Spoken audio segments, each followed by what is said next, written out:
Hi, പുതിയ വിശേഷങ്ങൾക്കായി എല്ലാവർക്കും സ്വാഗതം. അങ്ങനെ നന്ദൻ ഇപ്പോഴും ദേവികയുടെ ചായവുണ്ടെന്ന് മനസ്സിലായ ഇസബെല്ല വല്ലാത്തൊരു മൂഡിലേക്ക് പോവുകയാണ്. അതായത് തനിക്ക് കിട്ടാത്തതൊന്നും ദേവികയ്ക്ക് കിട്ടണ്ട എന്നുള്ളൊരു വാശിയിലേക്ക് അവൾ പോകുമ്പോൾ ഇതുവരെ കണ്ടതിൽ വെച്ച് ഏറ്റവും വലിയൊരു പ്രതികാരമാണ് നടക്കാനായിട്ട് പോകുന്നത്.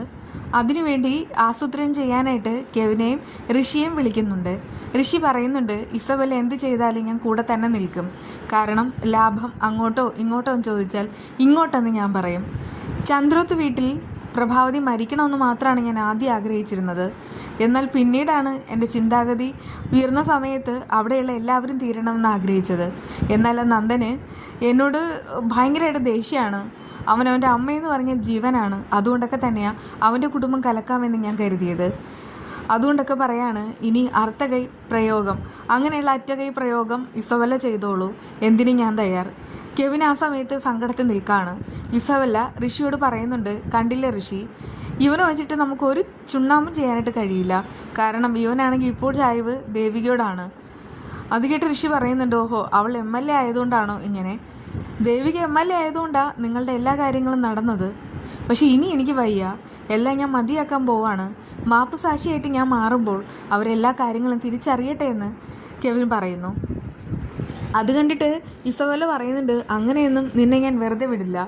കാരണം നീയാണ് ആദ്യമായിട്ട് കുറേ കാലത്തിന് ശേഷം ആ നന്ദൻ്റെ വീട്ടിൽ പോയിട്ട് നന്ദനെ കണ്ടുമുട്ടിയതും അതിനുശേഷം നടന്ന കാര്യങ്ങളെല്ലാം അറിയാമല്ലോ. അതുകൊണ്ട് തന്നെ നിൻ്റെ തിരക്കത്ത് പ്രകാരമാണ് ഇങ്ങനെയൊക്കെ നടന്നതെന്ന് ഞാൻ പറയും. അത് കേട്ടിട്ട് കെവിൻ ഓടി വരികയാണ്. എന്നിട്ട് ചോദിക്കുകയാണ്, നീ എന്താടി പറഞ്ഞത്? എടിയുന്നോ? അതെ, എനിക്കിപ്പോൾ നിന്നോട് അത്രമാത്രം വെറുപ്പ് തോന്നുക. കാരണം നീ എന്നോട് പറഞ്ഞത് എന്നെ ബിസിനസ്സിൽ സഹായിക്കാമെന്നാ. പിന്നെ നന്ദൻ്റെ കുടുംബം, അത് നമ്മുടെ അജണ്ടയിലേ ഇല്ലായിരുന്നു. നന്ദൻ്റെ കുടുംബം കലക്കിയിട്ട് ഒന്നും നേടണ്ട, അത് ഞാൻ പലതവണ നിന്നോട് പറഞ്ഞതാണ്. ഒന്നുമില്ലേലും അവൻ നമ്മുടെ ആത്മാർത്ഥ സുഹൃത്തല്ലേ. അത് കേട്ട് ഇസബെല്ല പറയുന്നുണ്ട്, ആത്മാർത്ഥ സുഹൃത്ത് അത് നിനക്ക്, എനിക്ക് അങ്ങനെയല്ല. എനിക്ക് അവൻ വേണം. അവനില്ലാതെ എനിക്ക് ജീവിക്കാൻ പറ്റില്ല. കാരണം ഞാൻ അവനെ ഒരുപാട് കാലം പ്രണയിച്ചിരുന്ന. പക്ഷെ ദേവികയാണെങ്കിൽ നിസ്സാരം പോലെ എൻ്റെ മുഖത്താട്ടിയിട്ട് അവനെയും കൊണ്ട് കടന്നു കളഞ്ഞു. പക്ഷേ ഇപ്പോഴെനിക്ക് നഷ്ടപ്പെട്ടതെല്ലാം തിരിച്ചു കിട്ടാണ്. ഇതൊന്നും കൈവെള്ളയിൽ കിട്ടുന്ന ആ ഒരു മഹാഭാഗ്യത്തെ തട്ടിത്തെറിപ്പിക്കാനൊന്നും ഞാനില്ല. കെവിൻ പറയുന്നുണ്ട്, ഇല്ല, ഇവിടം കൊണ്ട് നിർത്തണം, നിർത്തിയേ പറ്റൂ. അത് കേട്ട് ഇസബെല്ല പറയുന്നുണ്ട്, ഇല്ല, ഞാൻ ഋഷിയും ഒറ്റക്കെട്ടായിട്ട് നിൽക്കുന്നിടത്തോളം നിനക്കും ഞങ്ങളോടൊപ്പം നിൽക്കേണ്ടി വരും. ഋഷി പറയുന്നുണ്ട്, കെവിൻ, നീ ചെയ്ത പല അഴിമതികളുടെയും കാര്യം ഞങ്ങളുടെ കയ്യിലുണ്ട്, പല തെളിവുകളും ഉണ്ട്. അത് കേട്ടിട്ട് വളരെ ദേഷ്യത്തിൽ നിന്ന് കെവിൻ ഋഷിയുടെ ഷർട്ടിൽ കുത്തി പിടിക്കുകയാണ്. ഇടാ, നീയും ഇവളും ചേർന്നിട്ട് നടത്തിയ നാടകമായിരുന്നല്ലേ. ഇവിടെ സത്യം പറഞ്ഞാൽ ചതിക്കപ്പെട്ടത് നന്ദു മാത്രമല്ല, ദേവികയും ഞാനൊക്കെ തന്നെയാണ്. അത് കേട്ട് ഇസബെല്ല പറയുന്നുണ്ട്, എനിക്കിപ്പോഴും നിന്നോട് ദേഷ്യമൊന്നുമില്ല. കാരണം ഇതുവരെ നീ എല്ലാറ്റിനും ചരട് വലിച്ച് കൂടെ തന്നെ ഉണ്ടായിരുന്നു. അതുകൊണ്ടൊക്കെ പറയാണ്, എനിക്ക് നന്ദനെ കിട്ടണം. അതിനു വേണ്ടിയിട്ട് ഞാൻ എന്തും ചെയ്യും. ഋഷി പറയുന്നുണ്ട്, ദേവികയുടെ ആ ഒരു ഫാമിലി മുഴുവനും നാശമാവണം. ദേവിക തന്നെ എന്നെ ജീവിതത്തിലേക്ക് തിരിച്ചു കൊണ്ടുവന്നത്, അത് ഞാൻ സമ്മതിക്കുന്നു. പക്ഷേ ചന്ദ്രോത്ത് വീട്ടിൽ ദേവികയെ പോലെയുള്ള നല്ലൊരു മരുമകൾ വേണ്ട. അത് കേട്ട് ഇസബെല്ല പറയുന്നുണ്ട്, ദേവികയെ വേണമെങ്കിൽ നീ എടുത്തോ. ഋഷി പറയുന്നുണ്ട്, ഞാൻ ഒരു പെൺകുട്ടിയെ മാത്രമാണ് സ്നേഹിച്ചത്, ജീവിതകാലം മുഴുവനും അങ്ങനെ തന്നെയായിരിക്കും. അത് കേട്ടിട്ട് കെവിൻ മനസ്സിൽ പറയുന്നുണ്ട്, ഞാനും ഒരു പെൺകുട്ടിയെ സ്നേഹിച്ചു, അവളെ കൂടെ കൂട്ടാൻ ആഗ്രഹിക്കുന്നുമുണ്ട്. അതേസമയം ഇസബെല്ല പറയുന്നുണ്ട്, ഞാനൊരു കാര്യം പറയാം. പാപ്പനോട് എനിക്ക് ചില കാര്യങ്ങളൊക്കെ സംസാരിക്കാനുണ്ട്, അതിൽ നിൻ്റെ കാര്യവും ഞാൻ പറയും. ദേ കെവിൻ, എനിക്ക് ഇത്രയൊക്കെ ചെയ്യാമെങ്കിൽ നിന്നെ ഭൂമിയിൽ നിന്ന് പറഞ്ഞയക്കാനും പറ്റും.